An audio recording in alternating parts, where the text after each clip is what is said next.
അങ്ങനെ അനിയുടെയും നന്ദുവിൻ്റെയും വിവാഹം ഉറപ്പിക്കുന്നുണ്ട്. ആ വാർത്ത കേട്ടപ്പോൾ ആകെ ദേഷ്യത്തിലിരിക്കുകയാണ് നവ്യ. എൻ്റെയും അബിയുടെയും ജീവിതം തകർത്തവളാണ് നന്ദു. അവളെ എൻ്റെ അനിയത്തിയായി പോലും എനിക്ക് കാണാൻ പറ്റില്ല. ആ നന്ദു എന്നോട് ചെയ്തതിനെല്ലാം ഞാൻ പ്രതികാരം ചെയ്യും. നവ്യ പറയുന്നത് കേൾക്കുമ്പോൾ ജലജയ്ക്കാണെങ്കിൽ ഒരുപാട് സന്തോഷമാകുന്നുണ്ട്. നന്ദു മാത്രമല്ല, നയനി നമ്മുടെ ശത്രുവാണ്, അവളോടും പ്രതികാരം ചെയ്യണം എന്ന് ജലജ പറയുമ്പോൾ അങ്ങനെ ഒരിക്കൽ നവ്യ സുഖമില്ലാത്ത അനഘയെയും കൊണ്ട് അനന്തപുരിയിലേക്ക് വരുന്നുണ്ട്. അതേസമയം അനഘ പറയുന്നുണ്ട്, ഞാൻ ഇവിടെ നിന്ന് പോവുകയാണ്, ഞാൻ ഇവിടെ നിന്നാൽ ശരിയാകില്ല. അത് കേൾക്കുമ്പോൾ നവ്യ പറയുന്നുണ്ട്, നീ ഇവിടെ നിൽക്കണം, നിന്റെ ചന്തുമോളെ നിനക്ക് എന്നും കാണേണ്ടേ, അത് ഇവിടെ നിന്നാൽ മാത്രമേ നടക്കുകയുള്ളൂ, അതുകൊണ്ട് ഒരു വിഷമത്തിൻ്റെ ആവശ്യമില്ല എന്നൊക്കെ പറയുകയാണ് നവ്യ. ആ സമയമാണ് ദേവയാനി അങ്ങോട്ട് വരുന്നത്. എന്താ നവ്യ നീ ചെയ്തത്? അനഘയും കൂട്ടി നീ എന്തിനാണ് ഇങ്ങോട്ട് വന്നത്? ആദർശേട്ടൻ്റെ കുഞ്ഞിൻ്റെ അമ്മയാണ് അനഘ, അവൾക്ക് ഇവിടെ നിൽക്കാനുള്ള അവകാശമുണ്ട് എന്ന് നവ്യ ദേഷ്യത്തോടു കൂടി പറയുകയാണ്.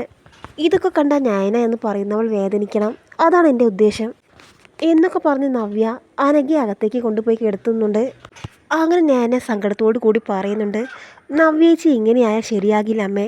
ഓരോ ദിവസം കഴിയുന്തോറും നവ്യേച്ചിയുടെ ജീവിതമാണ് തകരുന്നത്.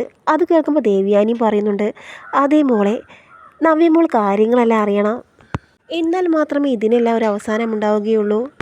അത് കേൾക്കുമ്പോൾ നയന പറയുന്നുണ്ട്, ചേച്ചി അറിയുമ്പോൾ അറിഞ്ഞോട്ടെ, ചേച്ചി കാര്യങ്ങളെല്ലാം അറിഞ്ഞാലുള്ള അവസ്ഥ അറിയാമല്ലോ, എന്തായാലും ചേച്ചി അറിയുമ്പോൾ അറിഞ്ഞോട്ടെ എന്നൊക്കെ പറയുകയാണ്. അങ്ങനെ അബി വീട്ടിലേക്ക് എത്തിയപ്പോൾ ബെഡിൽ കിടക്കുന്ന അനഘയെ കാണുകയാണ്.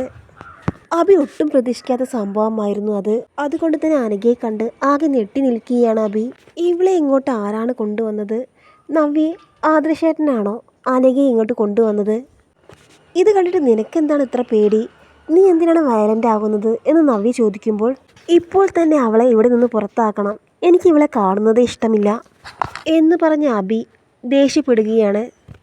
അനഘയെ ഞാൻ ഇങ്ങോട്ട് കൂട്ടിക്കൊണ്ടു വന്നതിൽ നിനക്ക് എന്താണ് ഇത്ര പ്രശ്നം അബി? ആദർശേട്ടൻ്റെ കുഞ്ഞിൻ്റെ അമ്മയെയാണ് ഞാൻ ഇങ്ങോട്ട് കൂട്ടിക്കൊണ്ടു വന്നത്. അവളങ്ങനെ സന്തോഷിച്ച് ജീവിക്കേണ്ട എന്ന് കരുതിയാണ് ഞാൻ ഇങ്ങനെയെല്ലാം ചെയ്തത്. അത് കണ്ട് നമുക്ക് എന്തായാലും സന്തോഷിക്കാം. അനഘ ഇവിടെ ഇങ്ങനെ സുഖമില്ലാതെ കിടക്കുമ്പോൾ ഒരിക്കലും ആദർശേട്ടന് നയനയെ സ്നേഹിക്കാൻ കഴിയില്ല, അതുമാത്രമാണ് എൻ്റെ ഉദ്ദേശം. അങ്ങനെ അബിയാണെങ്കിൽ ഒന്നും പറയാനാകാതെ ആകെ സമനില തെറ്റി നിൽക്കുകയാണ്. ഇതിന് ഭേദം ജയിലിലായിരുന്നു, എനിക്ക് വീട്ടിൽ ഇപ്പോൾ സമാധാനത്തോടെ നിൽക്കാൻ പറ്റില്ലല്ലോ ഈശ്വര എന്നൊക്കെ പറഞ്ഞ് ആകെ വിഷമിക്കുകയാണ് അബി.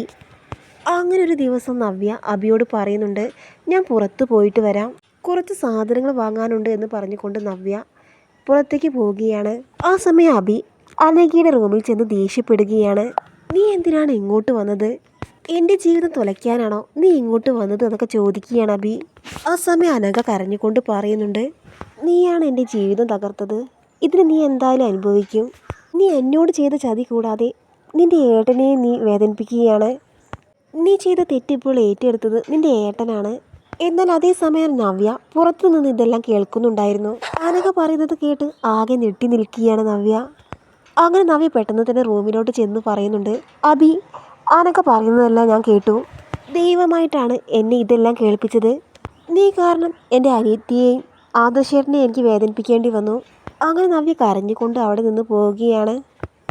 ആ സമയം അനഘ പറയുന്നുണ്ട്, എടാ അബി, നീ കാരണം എത്ര ആളുകളുടെ ജീവിതമാണ് നശിച്ചത്. അങ്ങനെ നവ്യ കരഞ്ഞുകൊണ്ട് നയനയോട് പറയുന്നുണ്ട്, നയനെ, ഞാൻ മോളോട് ഒരുപാട് തെറ്റ് ചെയ്തു, നീയും ആദർശേട്ടനെ എന്നോട് ക്ഷമിക്കണം എന്ന് പറഞ്ഞുകൊണ്ട് കരയുകയാണ് നവ്യ.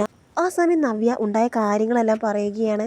അത് കേൾക്കുമ്പോൾ നയന പറയുന്നുണ്ട്, ചേച്ചിയുടെ കാര്യങ്ങളെല്ലാം തുറന്നു പറയാത്തത് ചേച്ചി എങ്ങനെ ഉൾക്കൊള്ളുമെന്ന് കരുതിയാണ്. അങ്ങനെ നവ്യ താൻ ചെയ്ത തെറ്റുകൾക്കെല്ലാം ക്ഷമ ചോദിക്കുകയാണ് നയനയോട്. അങ്ങനെ ആദർശ് കാര്യങ്ങളെല്ലാം അറിയുന്നുണ്ട്. അങ്ങനെ ആദർശ് നയനയോട് പറയുന്നുണ്ട്, അനഘയെ ഇനി ഇവിടെ നിർത്തിയാൽ ശരിയാവില്ല, നവ്യ സത്യങ്ങളെല്ലാം അറിഞ്ഞ സ്ഥിതിക്ക് അനഘയെ ഇവിടെ നിന്ന് മാറ്റണം. അങ്ങനെ നയന അനഘയോട് കാര്യങ്ങളെല്ലാം പറയുകയാണ്. ആ സമയം അനഘ പറയുന്നുണ്ട്, ഞാൻ ഇന്നു തന്നെ ഇവിടെ നിന്ന് പോകാം. അത് കേൾക്കുമ്പോൾ ആദർശ് പറയുന്നുണ്ട്, നിനക്കൊരു വീട് ഞാൻ അറേഞ്ച് ചെയ്യാം. അങ്ങനെ കുറേ ദിവസങ്ങൾക്ക് ശേഷം അനഘയുടെ അസുഖങ്ങളെല്ലാം മാറുന്നുണ്ട്. അങ്ങനെ മുത്തശ്ശൻ ഒരു തീരുമാനമെടുക്കുകയാണ്, അനഘയ്ക്ക് മൂർത്തീസ് ജ്വല്ലറിയിൽ ഒരു ജോലിയാക്കി കൊടുക്കണം. എന്നാൽ അനഘയുടെ പകുതി പ്രശ്നങ്ങൾ മാറുമെന്ന് മുത്തശ്ശൻ പറയുന്നുണ്ട്. അങ്ങനെ മൂർത്തീസ് ജ്വല്ലറിയിൽ ജോലിയാക്കി കൊടുക്കുകയാണ് അനഘയ്ക്ക്.